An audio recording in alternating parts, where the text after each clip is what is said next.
is the Chrissy Swan Show. Chrissy with you and also with you. You're listening to the Chrissy Swan Show on Nova. Let's go click. You've lost it. Chrissy's clickbait. Does that feel a bit churchy to you, that last bit from Benson Boone? Benson Boone, it does, Swanee. All right, first up, we are going to talk about Nikki Glaser. It's a name that I've never heard of. I was introduced to her on the Tom Brady roast. She was the funniest person on the Tom Brady roast. She was amazing. Also, she wasn't mean.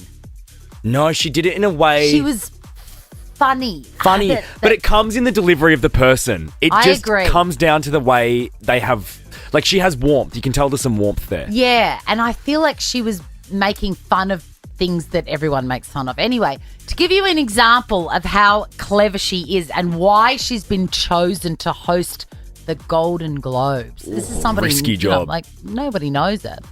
This is how she treated the very tiny actor. You need to know that. He's a very short man, Kevin Hart.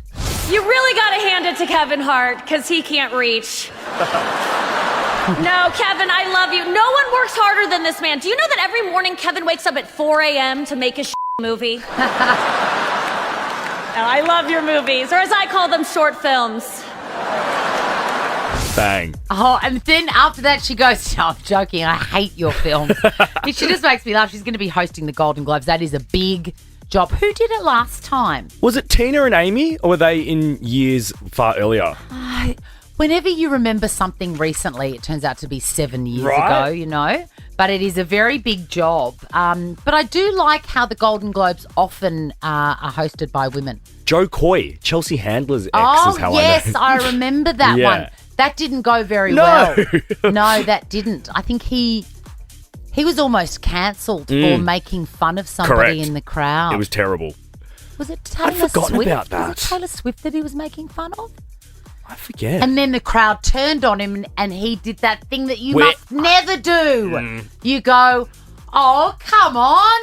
I know. Oh, no. Nikki will smash it, though. I've got a good vibe about it. She will. Let's move on to Baywatch. Were you around when Baywatch was around? I missed Baywatch. Well, I was alive, but I could think of nothing worse than watching it. You can imagine. I never saw a frame. Not your vibe.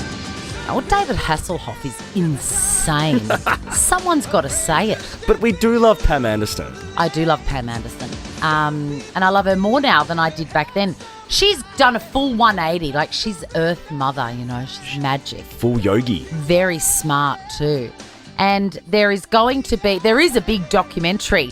The second something it's called. Oh, I can't think of what it's called. But it's basically Where Are They Now? And it's got all the cast members there. But guess who is not appearing? Pammy? Pammy has said, look, there's no bad blood. I don't hate you guys. I'm just in a really different place at the moment. And I don't want to talk about that. I get that. I do too. I do think, though, like, what's the point of the doco then? Because I just want to hear from her. Oh, well, the point of the doco is that you get to hear from Jeremy Jackson, who Right. played David Hasselhoff's son. The young dude, yep. The young dude. He was sort of a meaty, bricky-faced child. And he has said in the documentary that he would sneak into the women's trailers after they were done and would grab their dirty bathing suits. What? I'm not going to tell you what he did with it next, but it's disgusting and I want to press charges. The Chrissy Swan Show. The Chrissy Swan Show. First, Chrissy's clickbait. now here's a name we haven't heard for a while, Armie Hammer. Now, a guy that we used to work with, Sam Pang, was obsessed with Armie Hammer. He was in a couple of films and then there was a terrible scandal. He was a revolting, manipulative, narcissistic partner. It was just yuck and worse. I want to use the word cannibal. I was going to say, yeah, I like to do some weird stuff. It was very, very bad, and there was a fairly brutal documentary, and then he disappeared, as you would want to. Anyway, he's turned up again just now saying that he's going to sell the big truck that he bought for himself at Christmas time. He actually looks really sane and normal in the clip. Yeah, he does. Should we listen to him? Yeah. I've been back in LA for a couple of weeks now. This is my truck. Since being back in LA, I have put $400 or $500 worth of gas in it. I can't afford it. I can't afford the gas anymore. Now, Poor Army. when you were reading this to me, I go, I I think he's okay for gas. And you didn't know anything about... He's an actor, by the way.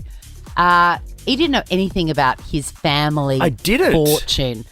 Armie Hammer's family is like the DuPonts or the Vanderbilts. Yeah, okay. Like millions, hundreds of millions of dollars. Dynasty vibes. Yeah. I think he can afford $400 a month. I think his grandfather, when he died, or his father, was worth $800 million US. He surely got some of that. Come on. Do you remember in June when he did his first interview back in the public eye and he said that he's grateful for the allegations that came out about him? Like, what? How can you be grateful for that? How in any way? Because if they're true, yuck. Gross. And if they're not true, oh my God, what a travesty. Life I ruining. think the great irony here is that Armand, who I think was his grandfather, he was the head of Occidental Petroleum. And he's complaining about petrol for his car. Good luck, Army. Now, Scooter Braun. Tay-Tay's doco, which I didn't know about, and I'm sad because I've watched them all, and there was this one about Taylor versus Scooter Braun.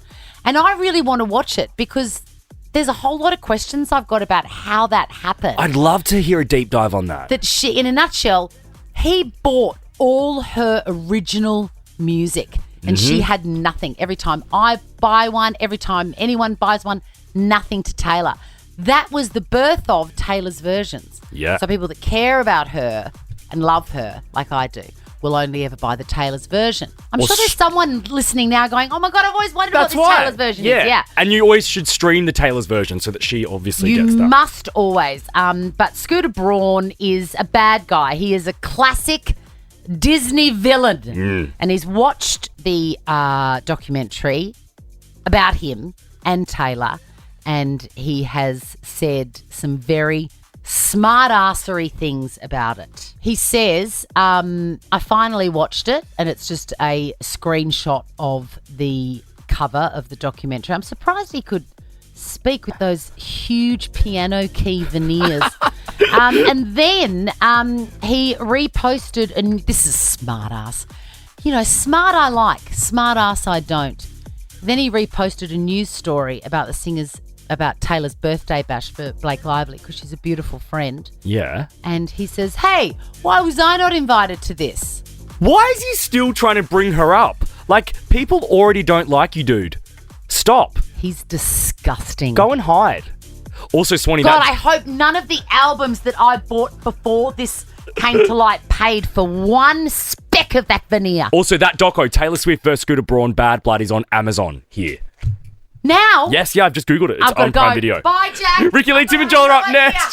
It's Quick Draw Day. Have a great night. Now check this out. The Chrissy Swan Show is a Nova podcast. For more great comedy shows like this, head to novapodcasts.com.au.